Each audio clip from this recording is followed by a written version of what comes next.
அடுத்த சகோதரர் கேட்டுக்கிறாங்க,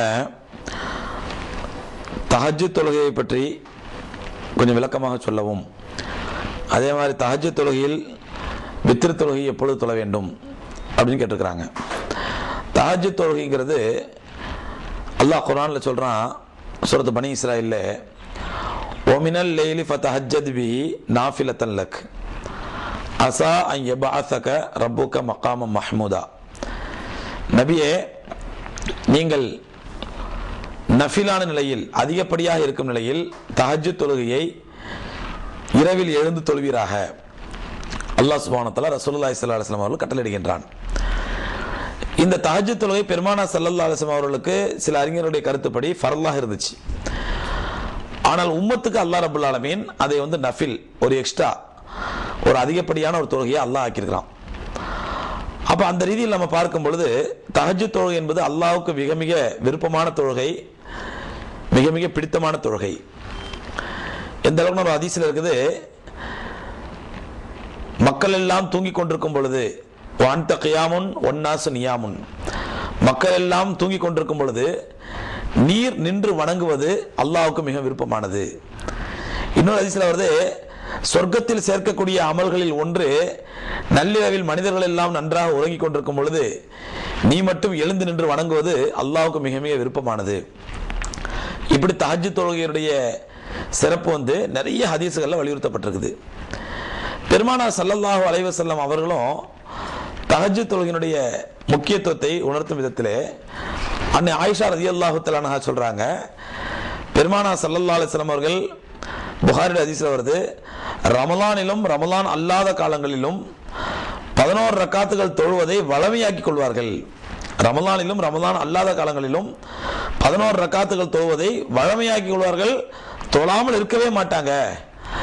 அப்ப ரமலானா இருந்தாலும் சரி, ரமலான் அல்லாத காலமா இருந்தாலும் சரி, அந்த 11 ரக்காத் தொழுவாங்க. அப்ப சரி, ரமலானிலும் ரமலான் அல்லாம காலம் ரமலானை ஏன் ஸ்பெஷலா சொல்லணும் அப்படின்னு சொன்னா, ரமலானுக்குன்னு சொல்லி இஷாவுக்கு பிறகு ஒரு ஸ்பெஷல் தொழுகை ரசூலுல்லாஹ் தொழுதாங்க. ஸ்பெஷல் தொழுகை ரசூலுல்லாஹி ஸல்லல்லாஹு அலைஹி வஸல்லம் ரமலான்ல மட்டும் தொழுதாங்க இஷாவுக்கு பிறகு.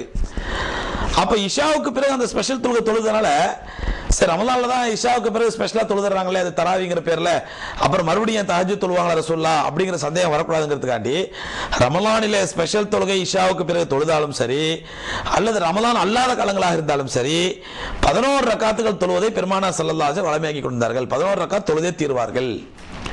அது என்ன 11 ரக்காத்து? 8 ரக்காத்து தஹஜ்ஜுத், 3 ரக்காத்து வித்ர், 11 ரக்காத். இதைத்தான் ஆயிஷா ரலியல்லாஹு தஆலா சொல்லக்கூடிய ஹதீஸ் புகாரி ஷரீஃபில் ஆதாரப்பூர்வமாக பதிவு செய்யப்பட்ட ஹதீஸ். அப்ப ரமலானிலும் சரி, ரமலான் அல்லாத காலங்களிலும் சரி, இரவு தொழுகை, அதாவது தஹஜ்ஜுத் தொழுகையை வழமையாக்கி கொள்ள வேண்டியது பெருமானார் ஸல்லல்லாஹு அலைஹி வஸல்லம் அவருடைய வலியுறுத்தப்பட்ட ஒரு சுன்னத்தாகும். சரி, தஹஜ்ஜுத் தொழுகை எப்போ தொழணும், அதுக்கு ஏற்ற நேரம் என்ன அப்படின்னீங்கன்னா, நள்ளிரவுக்கு பிறகு.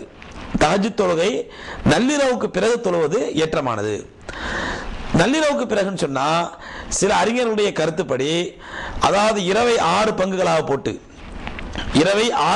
போட்டு கடைசி 6வது பங்கு, அதாவது இஷாவிலிருந்து சுபு சாதிக்கு வரை, சூரியன், அதாவது சுபு சாதிக்கு தொழுகை சுபு நேரம் வருது பாருங்க. உதாரணமா இன்னைக்கு இஷா வக்துங்கிறது ஒரு 8 மணிக்கு வருதுன்னு வைங்க, சுபு சாதிக்குங்கிறது உதாரணமா ஒரு 5 மணிக்கு வருதுன்னு வைங்க. இப்ப இந்த 8 மணிலேருந்து 5 மணி வரைக்கும் உள்ள டைமை 6 பார்ட்டா போயிட்டு கடைசி 6வது பார்ட் தான் தஹஜ்ஜுத் தொழுகைக்கு ஏற்ற நேரம். அதாவது உதாரணமா ஒரு 3:30 5 மணி வரைக்கும், 3:30 சுபு பாங்கு சொல்றதுக்கு முன்னாடி வரைக்கும் தஹஜ்ஜுத் தொழுவலாம். அப்ப இது தஹஜ்ஜுத் தொழுகைக்கு ஏற்ற நேரம். சரி, தஹஜ்ஜுத் தொழுகையில தொழணும்னு சொன்னா தூங்கி முழிச்சாதான் தஹஜ்ஜுத் தொழணுமா? சில பேர் பாத்தீங்கன்னா நைட் டியூட்டி இருக்கும். நைட் இப்போ இன்னைக்கு கால் சென்டர்ல ஒர்க் பண்றவங்க, இல்லை கம்ப்யூட்டர் சாஃப்ட்வேர்ல ஒர்க் பண்றவங்களா நைட் டியூட்டி இருக்கும்.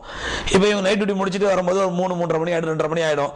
சரி, அப்படியே தஹஜ்ஜுத் தொழுது அப்படி படுத்துடலாமா, அப்புறம் சுபுக்கு எழுந்து தொழுதுக்கலாமா, தூங்கினாதான் தொழுவணுமா அப்படின்னு சொன்னா, தூங்கினாத்தான் தஹஜ்ஜுத் தொழுதாகணுங்கிற எந்த கம்பல்சரி கிடையாது. தூங்கி முடிச்சுதான் தஹஜ்ஜுத் தொழணும் அப்படின்னு சொல்லி எந்த கம்பல்சரி கிடையாது, எந்த ஆதாரமும் இல்லை. ஸோ அதனால நீங்க தூங்காமலும் தஹஜ்ஜுத் தொழலாம், தூங்கி முழிச்சு எழுந்திருச்சு தஹஜ்ஜுத் தொழுவது மிகவும் ஏற்றமானது. ஏன்னா அல்லாஹ் சொல்றான் ஒரு ஆயத்துல, தத்தஜாஃபா ஜுனூபுஹும் அனில் மவாஜிஇ, அவர்கள் தங்களுடைய விலா எலும்பை படுக்கையிலிருந்து உயர்த்தி தங்களுடைய இறைவனை வணங்குவார்கள். அப்ப படுக்கையிலிருந்து உயர்த்தி தூங்கி எழுந்திருச்சு தஹஜ்ஜுத் தொழுவது மிகவும் ஏற்றமானது. படுக்கையிலிருந்து எழுந்திருச்சு தொழுவது ஏற்றமானது. அப்படி தூங்க வாய்ப்பில்லை, தாராளமா தூங்காட்டாலும் பரவாயில்லை, தஹஜ்ஜுத் தொழுவலாம். சரி, இந்த தஹஜ்ஜுத் தொழுகை எத்தனை ரக்காத்து அப்படின்னா ஹதீஸ்களை பார்க்கும் பொழுது 8 ரக்காத்துகள் ரசூலுல்லாஹி ஸல்லல்லாஹு அலைஹி வஸல்லம் இருக்குது. இந்த 8 ரக்காத்தையுமே பெருமானார் ஸல்லல்லாஹு அலைஹி வஸல்லம் ரக்காத்துகளுடைய எண்ணிக்கைக்கு முக்கியத்துவம் கொடுப்பதை விட நீண்ட நீண்ட ரக்காத்துகளாக தொழுவதை தான் மிக முக்கியத்துவம் கொடுத்தார்கள். உதாரணமா ஒருத்தர் 2 ரக்காத் தான் தொழுறாரு, அதே 1 மணி நேரம் தொழுறாரு. நீண்ட ரக்காத்துகள் ஓதி, நீண்ட சூராக்கள் ஓதி, ருக்கூல ரொம்ப நேரம் நிற்கிறார், 10 நிமிஷம் ருக்கூலே நின்று அல்லாஹ் துதி செய்யறாரு, 15 நிமிஷம் சஜிதாலே கடந்து துதி செய்யறாரு. இப்படி 1 மணி நேரம் தொழுறாரு, ஆனா 2 ரக்காத் தான் தொழுறாரு. இது அல்லாஹ்வுக்கு ஏற்றமானது. ரக்காத்துகளுடைய எண்ணிக்கையை விட ரக்காத்துகளுடைய குவாலிட்டி, அதாவது ரொம்ப நீண்ட ரக்காத்துகளாக ரொம்ப நீண்ட சூறாக்களாக ஓதி தொழுவது மிகவும் ஏற்றமானது. சரிங்க, எனக்கு பெரிய பெரிய சூறாக்கெல்லாம் தெரியாது, நான் எனக்கு தெரிஞ்ச சின்ன சின்ன சூறாக்களே ஓதி தொழலாமா? தாராளமா தொழலாம். ரப்புல் ஆலமீன் மிகவும் சந்தோஷமாக அதை கபூல் செய்து கொள்வான். என்னுடைய அடியானுக்கு பெரிய சூறாக்கள் தெரியாட்டா கூட சின்ன சூறாக்களையாவது ஓதி என்ன தொழுணுங்கிற ஆர்வத்தை தொழுகிறானே அப்படிங்கிற உங்களுடைய இன்டென்ஷன், அந்த நியத்தை ரப்புல் ஆலமீன் கபூல் செய்து அதற்கேற்ற மாதிரி உங்களுக்கு கூலி கொடுப்பான். சரி, இப்ப தஹஜ்ஜுத் தொழுறாங்க, தஹஜ்ஜுத் தொழுத முடிச்ச பிறகுதான் வித்ர் தொழணுமா? இல்லன்னு சொன்னா தஹஜ்ஜுதுக்கு முன்னாடி வித்ர் தொழுதலாமா அப்படின்னு சொன்னா பெருமானார் ஸல்லல்லாஹு அலைஹி வஸல்லம் சொல்றாங்க, வித்ர் தொழுகையை உங்களுடைய இரவு தொழுகைகளில் கடைசி தொழுகையை ஆக்கிக் கொள்ளுங்கள். உங்களுடைய இரவின் கடைசி தொழுகையாக வித்ர் தொழுகையை ஆக்கிக் கொள்ளுங்கள் நபி ஸல்லல்லாஹு அலைஹி வஸல்லம் சொல்றாங்க. அப்ப அந்த அடிப்படையில் நாம தஹஜ்ஜுதுக்கு பிறகு வித்ர் தொழுவது தான் மிகவும் ஏற்றமானது. அன்னை ஆயிஷா ரலியல்லாஹு தஆலா அறிவிக்கக்கூடிய புகாரியுடைய ஹதீஸ் அறிவிக்குது, 11 ரக்காத், அதாவது 8 ரக்காத் தஹஜ்ஜுத், 3 ரக்காத் வித்ர் தொழுவாங்க நபி ஸல்லல்லாஹு அலைஹி வஸல்லம் அப்படின்னு அறிவிக்கிற ஹதீஸ். இப்போ நீங்க இரவுல படுக்கும் பொழுது தஹஜ்ஜுதுக்கு முழிப்போமா முழிக்க மாட்டோமான்னு தெரியல, டவுட்டா இருக்குது. முழிச்சா தொழுவலாம், இல்லைன்னா இல்ல அப்படிங்கிற மாதிரி இருந்தா அப்ப வித்ர தொழுதுறது தான் ரொம்ப ஏற்றமானது. வித்ர தொழுதுட்டு நீங்க படுங்க. படுத்து நீங்க விரும்பினபடியே முழிச்சிட்டீங்க, விழிப்பு வந்துருச்சு, இப்ப தஹஜ்ஜுத் தொழுவீங்க. இப்ப தஹஜ்ஜுத் தொழுத பிறகு மறுபடியும் வித்ர தொழணுமா? தேவையில்லை. நீங்க ஆரம்பத்தில் தொழுது வித்ரே போதுமானது. கன்ஃபார்மா தெரியுது, இல்ல நான் தஹஜ்ஜுத் கண்டிப்பா தொழுது எழுந்திருவேன் இன்ஷா அல்லாஹ், டவுட்டே கிடையாது, வளமையாய் போச்சு அப்படின்னா அப்ப தஹஜ்ஜுதுக்கு அப்புறம் வித்ரை தொழுவதுதான் மிகவும் ஏற்றமா. இப்ப நீண்ட ருக்குகள்லையும் நீண்ட சஜிதாக்கள்லையும் நம்ம தஹஜ்ஜுத் தொழுவும் பொழுது நீண்ட ருக்கு ஓதுறோம், நீண்ட சஜிதா தெரிஞ்சுனா அதுல என்ன ஓதணும் அப்படின்னு சொன்னா வளமையா ஓதக்கூடிய சுபான் ரபில் அலீம் வ பிஹம்திஹி இதையே அதிகமா ஓதிக்கிட்டே இருங்க. சஜிதால சுபான் ரபில் அலா வ பிஹம்திஹி இதையே அதிகமா ஓதிக்கிட்டு இருக்கலாம். அதுக்கு ஸ்பெஷலா திக்ரு துவா ஒண்ணும் கிடையாது. சாதாரணமா செய்யக்கூடிய திக்ருகளையே நம்ம ரொம்ப அதிகமா செய்யணும், ருக்குகளையும் சஜிதாக்களையும் ரொம்ப அதிகமா செய்யணும். இதுதான் தஹஜ்ஜுத் தொழுகை பற்றிய சுருக்கமான விளக்கம்.